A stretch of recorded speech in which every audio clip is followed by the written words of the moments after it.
உங்களுடன் ஸ்டாலின் திட்ட விளம்பரங்களுக்கு எதிராக வழக்கு தொடர்ந்த அதிமுக எம்பி சி.வி. சண்முகத்திற்கு உச்சநீதிமன்றம் 10 லட்சம் ரூபாய் அபராதம் விதித்துள்ளது.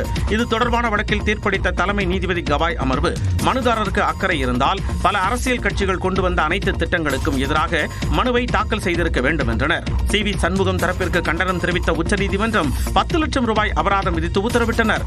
அதற்கு சி.வி. சண்முகம் தரப்பு எதிர்ப்பு தெரிவித்த நிலையில் 10 லட்சம் ரூபாய் அபராதம் வேண்டுமா, 20 லட்சம் ரூபாய் அபராதம் வேண்டுமா என நீதிபதிகள் கேட்டனர். அரசியல் போராட்டங்கள் மற்றும் சண்டைகளை தீர்க்க நீதிமன்றங்களை பயன்படுத்தக்கூடாது என மீண்டும் மீண்டும் கூறியுள்ளதாகவும் தீர்ப்பில் நீதிபதிகள் தெரிவித்துள்ளனர். இதனிடையே தீர்ப்பு குறித்து திமுக வழக்கறிஞர் வில்சன் விளக்கமளித்துள்ளார்.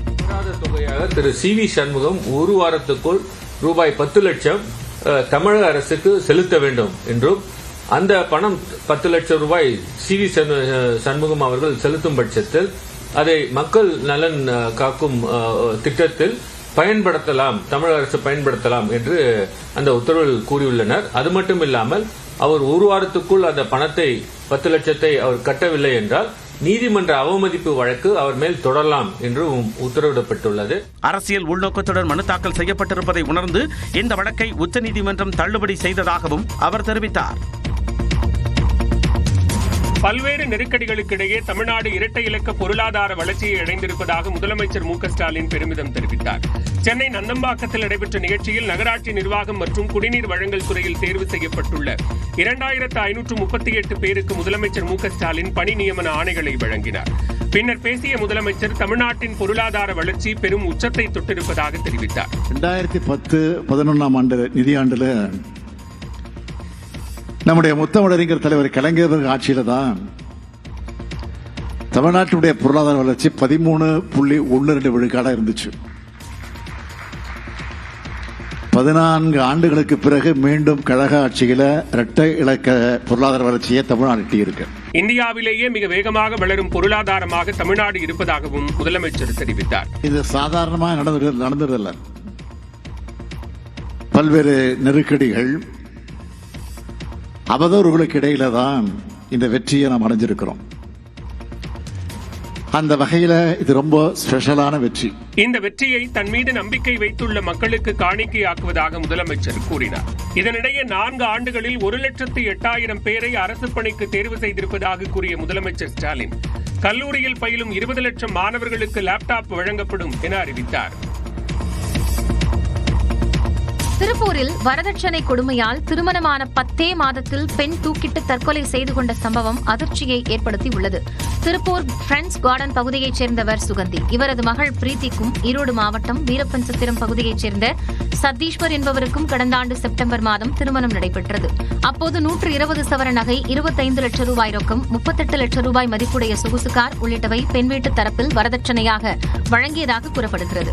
இந்நிலையில் பிரீத்தியின் பூர்வீக சொத்து விற்பனையில் 50 லட்சம் ரூபாய் வருவதை அறிந்து அதனை கேட்டு மாப்பிள்ளை வீட்டார் கொடுமை செய்ததாக தெரிகிறது. இதனால் மன உளைச்சல் அடைந்த பிரீத்தி தாய் வீட்டிற்கு வந்த நிலையில் யாரும் இல்லாத போது தற்கொலை செய்து கொண்டார்.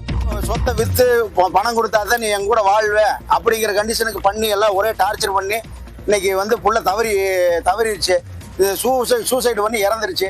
இந்நிலையில் திருப்பூர் அரசு மருத்துவக் கல்லூரி மருத்துவமனையில் உடலை வாங்க மறுத்து மாநகர காவல் ஆணையர் ராஜேந்திரனின் வாகனத்தை பெண்ணின் உறவினர்கள் முற்றுகையிட்டதால் பரபரப்பு ஏற்பட்டது.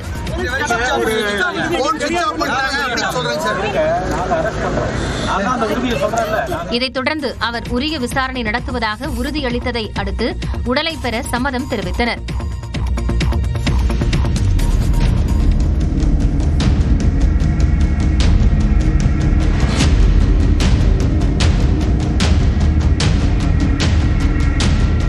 கல்லூரி மாணவர்கள் ரூட்டுத்தல என்ற பெயரில் ரயில் படிக்கட்டுகளில் தொங்கியும் ரயில் மீது ஏறியும் ஆபத்தான முறையில் பயணம் செய்த அதிர்ச்சி காட்சிகள்தான் இவை. திருவள்ளூரிலிருந்து சென்னை சென்ட்ரல் நோக்கி செல்லும் புறநகர் ரயிலில் காலை மாலை வேளையில் கல்லூரி மாணவர்கள் அதிக அளவில் பயணம் செய்து வருகின்றனர். அந்த வகையில் நேற்று திருவள்ளூரிலிருந்து சென்ட்ரல் நோக்கி சென்ற ரயிலில் பயணித்த கல்லூரி மாணவர்கள் செவ்வாய்ப்பேட்டை ரயில் நிலையத்திலிருந்து வேப்பம்பட்டு திருநின்றவூர் ரயில் நிலையம் வரை ரயிலின் மேலே ஏறி ஆபத்தான முறையில் பயணம் செய்தனர்.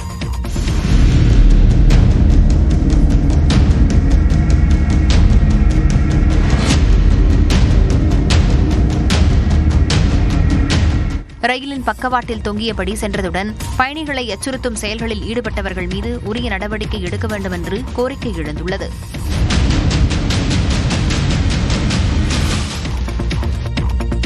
கோவை பெரியகடை வீதி காவல் நிலையத்தில் முதியவர் தற்கொலை செய்து கொண்ட விவகாரம் தொடர்பாக நீதித்துறை விசாரணை நடைபெற இருப்பதாக மாநகர காவல் ஆணையர் தெரிவித்துள்ளார். கோவை பெரியகடை வீதி காவல் நிலையத்திற்கு வந்த 60 வயது மதிக்கத்தக்க நபர் தன்னை 25 பேர் பின்தொடர்வதாக அங்குள்ள காவலரிடம் கூறியுள்ளார். இதனை அடுத்து காவலர் வெளியே வந்து பார்த்தபோது அப்படி யாரும் இல்லாததால் மீண்டும் காலையில் வரும்படி கூறி அந்த நபரை அனுப்பி வைத்துள்ளார். அதன் பின்னர் காவலர் தொலைபேசி அழைப்புக்கு பதிலளிக்க சென்ற நிலையில் யாரும் கவனிக்காத போது அந்த நபர் முதல் மாடியில் உள்ள கிரைம் பிரிவு உதவி ஆய்வாளர் அறைக்கு சென்று தூக்கிட்டு தற்கொலை செய்து கொண்டார். இதனைத் தொடர்ந்து சம்பவம் தொடர்பாக கோவை மாநகர காவல் ஆணையர் சரவண சுந்தர் செய்தியாளர்களிடம் விளக்கம் அளித்தார். அவர் ஒரு 2-3 நாளாவே கொஞ்சம் மென்டலி அன்ஸ்டேபிளா இருந்திருக்காரு.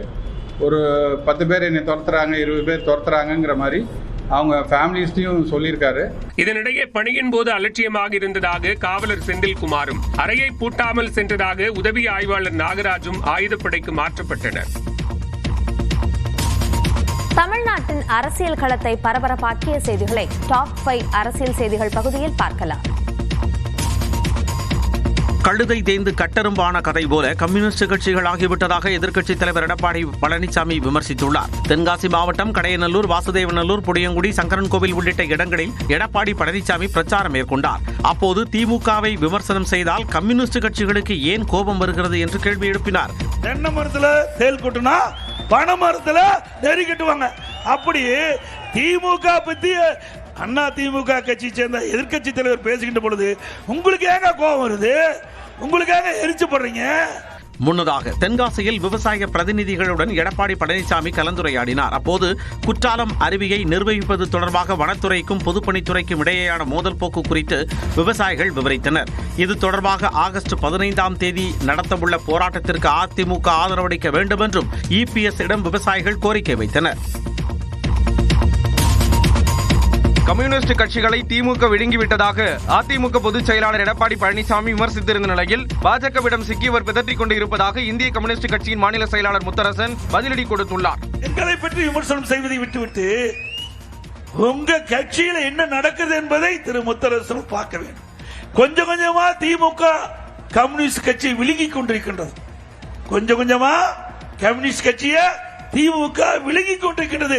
நீங்கள் கட்சியை காப்பாற்ற பாருங்கள் என்று நேரத்தில் சுட்டிக்காட்ட கடமைப்பட்டிருக்கின்றேன். பாஜகவினுடைய நிர்பந்தத்துக்கு நெருக்கடிக்கு அவர் ஆளாகிவிட்டார். கட்சி அவர் இணைக்க முடியல. அண்ணா திமுகவை பாஜக கூட்டினா அவரால் இணைக்க முடியல. அவர் இணைந்து விட்டார். அவருக்கு என்ன அவரை நெருக்கடிக்கு ஏன் பயந்தாரு என்பது எனக்கு தெரியாது. அது அவருக்கு தான் தெரியும். அதன் காரணமாக தன்னை தற்காத்து கொள்வதற்கு மணிக்கு ஒன்றாக நாளுக்கு ஒன்றாக அவர் பேசிக் கொண்டிருக்கிறார், பிதற்றிக் கொண்டிருக்கிறார் என்று சொல்லலாம். சாதி ஆணவ கொலைகளை தடுக்க தனிச்சட்டம் கொண்டுவர வேண்டுமென முதலமைச்சரை சந்தித்து திருமாவளவன், முத்தரசன், சண்முகம் உள்ளிட்ட கூட்டணி கட்சித் தலைவர்கள் மனு அளித்தனர். பாளையங்கோட்டையில் கவின் என்ற இளைஞர் ஆணவ கொலை செய்யப்பட்ட சம்பவம் தமிழ்நாட்டையே உலுக்கியுள்ளது. ஆணவ கொலைகளுக்கு எதிராக தனிச்சட்டம் கொண்டுவர வேண்டுமென விடுதலை சிறுத்தைகள் கட்சித் தலைவர் திருமாவளவன், இந்திய கம்யூனிஸ்ட் கட்சியின் மாநில செயலாளர் முத்தரசன், மார்க்சிஸ்ட் கம்யூனிஸ்ட் கட்சியின் மாநில செயலாளர் சண்முகம் ஆகியோர் முதலமைச்சர் மு.க.ஸ்டாலினை அவரது இல்லத்தில் சந்தித்து மனு அளித்தனர். தங்கள் கோரிக்கையை பரிசீலிப்பதாக முதலமைச்சர் உறுதியளித்தார் என அவர்கள் தெரிவித்தனர். தேசிய அளவில் சட்டம் வேண்டும் என்றாலும் கூட மாநில அரசு சட்டம் இயற்றிக் கொள்ள அதிகாரம் இருக்கிறது என்கிற நிலையில்தான் தமிழ்நாடு முதலமைச்சரை சந்தித்து நாங்கள் வலியுறுத்தி இருக்கிறோம். அதை அவர் பரிசீலிப்பதாக தெரிவித்திருக்கிறார்கள். இதனுடைய தேவையை அரசும் உணர்ந்திருக்கிறது, முதலமைச்சரும் உணர்ந்திருக்கிறார்கள். நாங்கள் சொன்ன விளக்கங்களை எல்லாம் கேட்டுக்கொண்டார். உரிய நடவடிக்கை எடுப்பதாக எங்களிடத்திலே தெரிவித்திருக்கிறார். ஒரு ஒருங்கிணைந்த சட்டத்தை, சாதி ஆணவ கொலைகளை தடுக்கக்கூடிய ஒரு ஒருங்கிணைந்த சட்டத்தை இயற்ற வேண்டும் என்பதுதான் எங்களுடைய கோரிக்கை. தங்கள் கோரிக்கை மீது விரைந்து நடவடிக்கை எடுக்க அவர்கள் வலியுறுத்தினர். எந்த ஒரு அரசியல் கட்சியும் தேமுதிக நிறுவனர் விஜயகாந்தின் புகைப்படத்தையோ திரைப்பட வசனங்களையோ பயன்படுத்தக்கூடாது என அக்கட்சியின் பொதுச் செயலாளர் பிரேமலதா தெரிவித்துள்ளார். வேலூரில் தேமுதிகவின் பூத் கமிட்டி மற்றும் ஆலோசனைக் கூட்டம் நடைபெற்றது. பிரேமலதா தலைமையில் நடைபெற்ற இந்த கூட்டத்தில் தேர்தல் பணிகள் குறித்து ஆலோசிக்கப்பட்டது. இதனைத் தொடர்ந்து செய்தியாளர்களிடம் பேசிய பிரேமலதா, மக்கள் சந்திப்பு முடிந்த பிறகு கூட்டணி குறித்து அறிவிப்பதாக தெரிவித்தார். இனிமே யாரும் தலைவருடைய புகைப்படத்தையோ எதையும் நீங்க பயன்படுத்த கூடாது. ஏன்னா எங்களுக்கு கட்சி இருக்கு, எங்க நிர்வாகிகள் தொண்டர்கள் இருக்காங்க, அவங்க மட்டும்தான் அதை பயன்படுத்தணும். கூட்டணி அமைக்கும் போது எல்லா கூட்டணி கட்சி தலைவர் கூட போடுறீங்களா, அது எங்களுக்கு பிரச்சனை கிடையாது. ஆனா ஒரு தனிப்பட்ட ஒரு நிகழ்ச்சியிலையோ தனிப்பட்ட கட்சியிலையோ கேப்டன் புகைப்படத்தையோ தலைவருடைய வசனங்களையோ யாரும் பயன்படுத்த வேண்டாம் என்று கேட்டுக்கொள்கிறேன். லப்பர் பந்து படத்தில் விஜயகாந்த் நடித்த படத்தின் பாடல் பயன்படுத்தப்பட்டதை குறிப்பிட்ட பிரேமலதா, இந்த அறிவிப்பு திரைத்துறைக்கு பொருந்தாது என்றார். அன்புமணி ராமதாஸ் அழைப்பு விடுத்துள்ள பொதுக்குழுவுக்கு தடை விதிக்க வேண்டுமென ராமதாஸ் தரப்பு நீதிமன்றத்தை நாடியுள்ளது. இது தொடர்பாக ராமதாஸால் நியமிக்கப்பட்ட மாநில பொதுச் செயலாளர் முரளி சங்கர் சார்பில் சென்னை உயர்நீதிமன்றத்தில் மனு தாக்கல் செய்யப்பட்டுள்ளது. அதில் கடந்த 2022 ஆண்டு மே மாதம் கட்சியின் தலைவராக நியமிக்கப்பட்ட அன்புமணியின் பதவிக்காலம் கடந்த மே மாதம் 28ஆம் தேதியுடன் நிறைவடைந்து விட்டதாக கூறப்பட்டுள்ளது. புதிய தலைவராக ராமதாஸ் தேர்வு செய்யப்பட்டு கடந்த மே மாதம் 30ஆம் தேதியில் இருந்து அவர் தலைவராக செயல்பட்டு வருவதாகவும் மனுவில் தெரிவிக்கப்பட்டுள்ளது. இந்நிலையில் பாமக பொதுக்குழு கூட்டம் வரும் 9ஆம் தேதி மாமல்லபுரத்தில் நடைபெறும் என கட்சியில் குழப்பத்தை ஏற்படுத்தும் வகையில் உள்நோக்கத்துடன் அன்புமணி அறிவித்துள்ளதாக மனுவில் கூறப்பட்டுள்ளது. மேலும் அன்புமணியின் இந்த அறிவிப்பால் சட்டம் ஒழுங்கு பிரச்சனை ஏற்பட வாய்ப்புள்ளதாகவும் குற்றம் சாட்டப்பட்டுள்ளது. எனவே அன்புமணி ராமதாஸ் அழைப்பு விடுத்துள்ள பொதுக்குழுவுக்கு தடை விதிக்க வேண்டும் என மனுவில் கோரிக்கை வைக்கப்பட்டுள்ளது. இந்த மனு விரைவில் விசாரணைக்கு வரவுள்ளது. இந்தியா மீது ட்ரம்ப் 50 விழுக்காடு வரி விதிப்பு உள்ளிட்ட செய்திகளை டாப் 5 இந்தியா பகுதியில் பார்க்கலாம். இந்தியாவிற்கு அமெரிக்க அதிபர் ட்ரம்ப் 50% வரி விதித்தது நியாயமற்றது என இந்திய வெளியுறவுத்துறை தெரிவித்துள்ளது. இந்தியாவிற்கு அமெரிக்கா கூடுதலாக 25% விதித்திருப்பது குறித்து அறிக்கை வெளியிட்டுள்ள இந்திய வெளியுறவுத்துறை காரணமே இல்லாமல் ட்ரம்ப் வரி விதிப்பதாக குற்றம் சாட்டியுள்ளது. ரஷ்யாவிடமிருந்து கச்சா எண்ணெய் வாங்குவதால் இந்தியாவை அமெரிக்கா குறிவைப்பதாகவும் இந்த விவகாரத்தில் தங்களது நிலைப்பாட்டை ஏற்கனவே தெளிவுபடுத்தி விட்டதாகவும் தெரிவிக்கப்பட்டுள்ளது.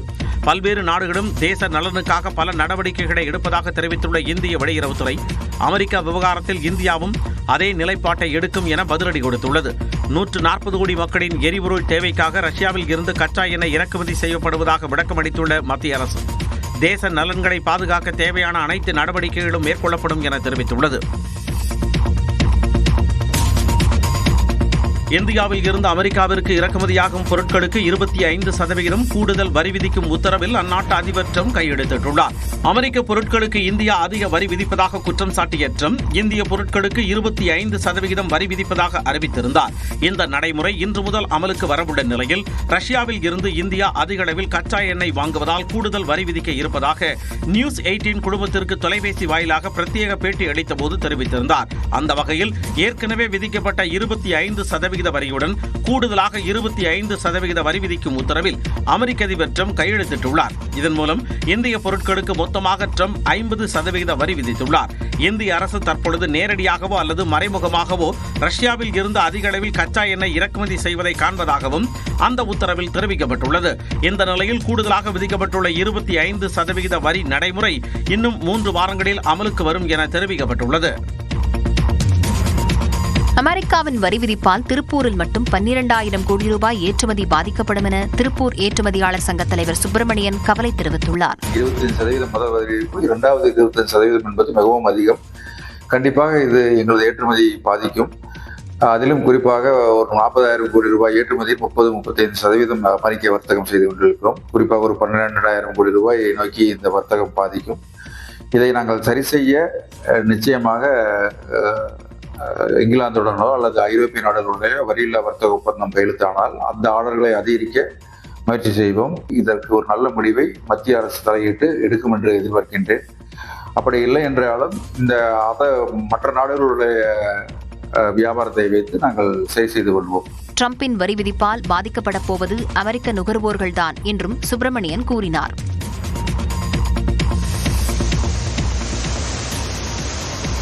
உத்தரப்பிரதேசத்தில் பல்வேறு பகுதிகளில் வெள்ளம் கரைபுரண்டோடும் நிலையில் மக்களின் பாதங்களை கழுவவே கங்கையில் வெள்ளப்பெருக்கு ஏற்பட்டதாக அம்மாநில அமைச்சர் சஞ்சய் நிஷாத் பேசியது சர்ச்சையை ஏற்படுத்தியுள்ளது.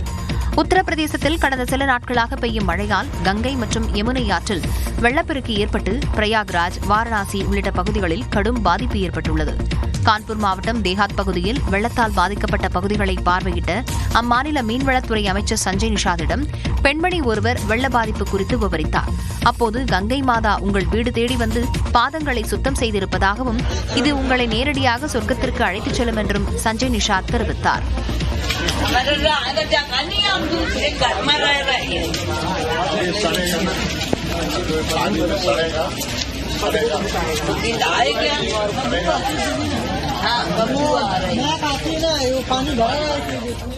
பதிலுக்கு அந்த பெண் கங்கையின் ஆசை தங்களுக்கு வேண்டாம் என்று கூறிய வீடியோ காட்சிகளும் வெளியான நிலையில் வெள்ளத்தால் பாதிக்கப்பட்ட மக்களின் துயரை அமைச்சர் புரிந்து கொள்ளாமல் பேசியிருப்பதாக எதிர்க்கட்சிகள் விமர்சித்துள்ளன.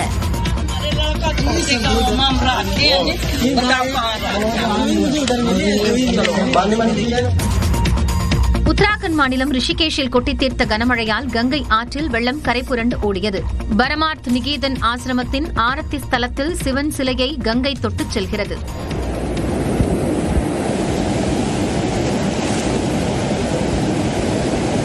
உத்தர்காசி நோக்கிச் செல்லும் பல சாலைகள் வெள்ளத்தில் அடித்துச் செல்லப்பட்டுள்ளன. பல இடங்களில் நிலச்சரிவால் சாலைகளின் நடுவில் பாறைகள் விழுந்துள்ளன. அவற்றை சரி செய்யும் பணிகள் தீவிரமாக நடைபெற்று வருகின்றன.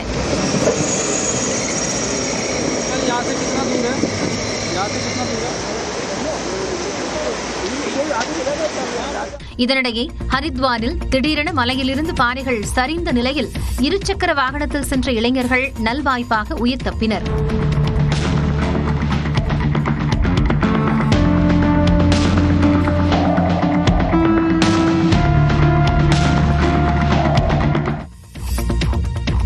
பிரான்ஸ் காட்டுத்தீ, காசா போர் உள்ளிட்ட செய்திகளை டாப் 5 உலகம் பகுதியில் பார்க்கலாம்.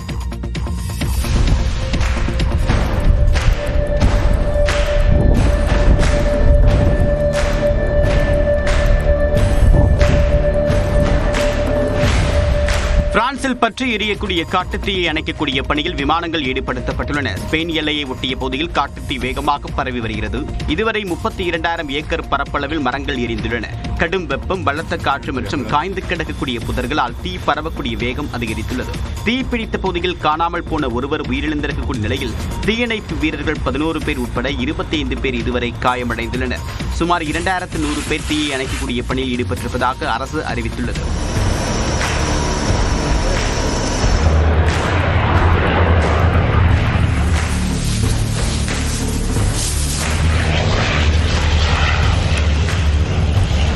தண்ணீரை எடுத்து சென்று அணைக்கக்கூடிய பணியில் விமானங்களும் பயன்படுத்தப்பட்டு வருகின்றன.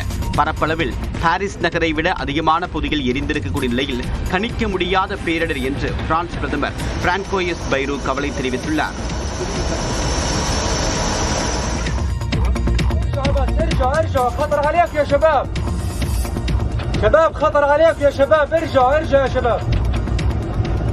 இஸ்ரேலால் தாக்குதலுக்கு உள்ளான காசாவில் உணவு தட்டுப்பாடு எந்த அளவுக்கு மோசமாக உள்ளது என்பதற்கு உதாரணம்தான் இந்த காட்சிகள். உணவுப் பொருட்கள் கொண்டுவரும் வாகனங்கள் வருவது தெரிந்தாலே பசியில் மக்கள் அடித்து பிடித்து வாகனங்களில் ஏறி அவற்றை தட்டி பறிக்கும் நிலைக்கு தள்ளப்பட்டுள்ளனர். இவர்களை கட்டுப்படுத்துவதாக கூறி இஸ்ரேல் நடத்தும் துப்பாக்கிச் சூட்டில் தினமும் ஏராளமானோர் உயிரிழக்கின்றனர்.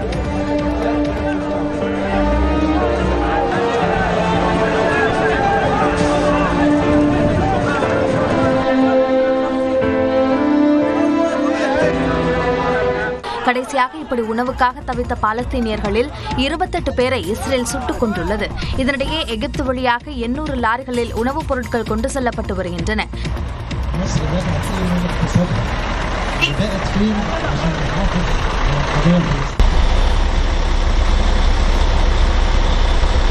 உணவு தட்டுப்பாடு காரணமாக காசாவில் தினமும் 28 குழந்தைகள் உயிரிழந்து வருவதாக ஐக்கிய நாடுகள் சபை கூறியுள்ளது. பாகிஸ்தானில் உயரதிகாரிகள் பலர் ஊழல்வாதிகள் என்றும் அவர்கள் போர்ச்சுகல் நாட்டில் குடியுரிமை பெற முயற்சி செய்வதாகவும் அந்நாட்டு பாதுகாப்புத்துறை அமைச்சர் கவாஜா ஆசிப் பகிரங்கமாக குற்றம் சாட்டியுள்ளார்.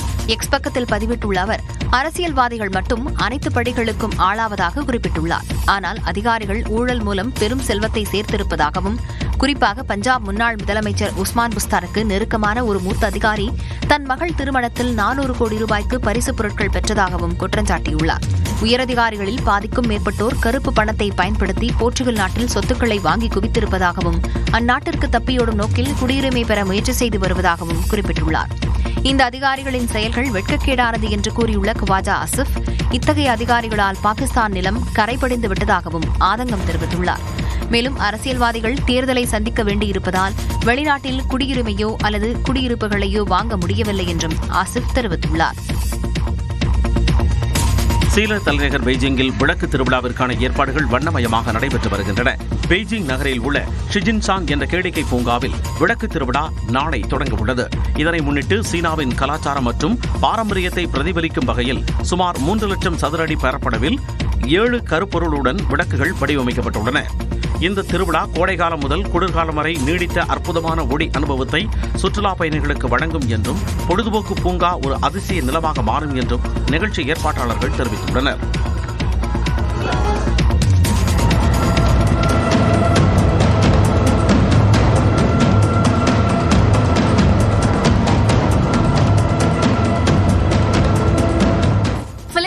மணிலாவில் பற்றி எரிந்த தீயால் ஏராளமான வீடுகள் எரிந்துள்ளன.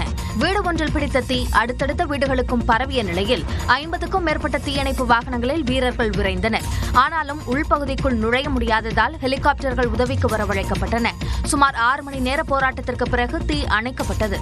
இதில் சுமார் 1500 குடும்பங்கள் பாதிக்கப்பட்டுள்ளன. 3 பேர் காயங்களுடன் உயிர் தப்பினர்.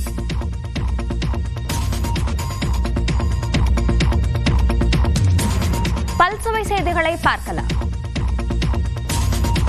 ஆன்லைன் சூதாட்ட செயலி வழக்கு தொடர்பாக நடிகர் விஜய் தேவரகொண்டா ஹைதராபாத்தில் உள்ள அமலாக்கத்துறை அலுவலகத்தில் நேரில் ஆஜரானார். சட்டவிரோத சூதாட்ட செயலி தொடர்பாக ஹைதராபாத் காவல்துறை தாக்கல் செய்த முதல் தகவல் அறிக்கையின் அடிப்படையில் விஜய் தேவரகொண்டா, டானா டகுபாட்டி, பிரகாஷ் ராஜ், நிதி அகர்வால், லட்சுமி மஞ்சு உட்பட 36 பிரபலங்கள் மீது அமலாக்கத்துறை வழக்கு பதிவு செய்துள்ளது.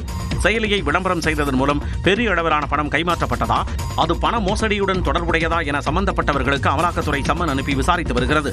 ஏற்கனவே டானா டகுபாட்டி, பிரகாஷ் ராஜ் ஆகியோர் நேரில் ஆஜராகி விளக்கம் அளித்தனர். இந்நிலையில் நடிகர் விஜய் தேவரகொண்டா ஹைதராபாத்தில் உள்ள அமலாக்கத்துறை அலுவலகத்தில் நேரில் ஆஜரானார். விசாரணைக்கு பின் செய்தியாளர்களிடம் பேசிய அவர் தான் விளையாட்டு செயலிக்கு தான் விளம்பரம் செய்ததாக கூறினார். గేమింగ్ యాప్ కి బెట్టింగ్ యాప్ కి అసలు సంబంధమే లేదు. గేమింగ్ యాప్స్ అనేటివి completely legal, recognised by the government, licensed as a business. மற்றவர்களுக்கும் சம்மன் அனுப்பப்பட்டுள்ள நிலையில் அடுத்தடுத்து ஆஜராவார்கள் என எதிர்பார்க்கப்படுகிறது.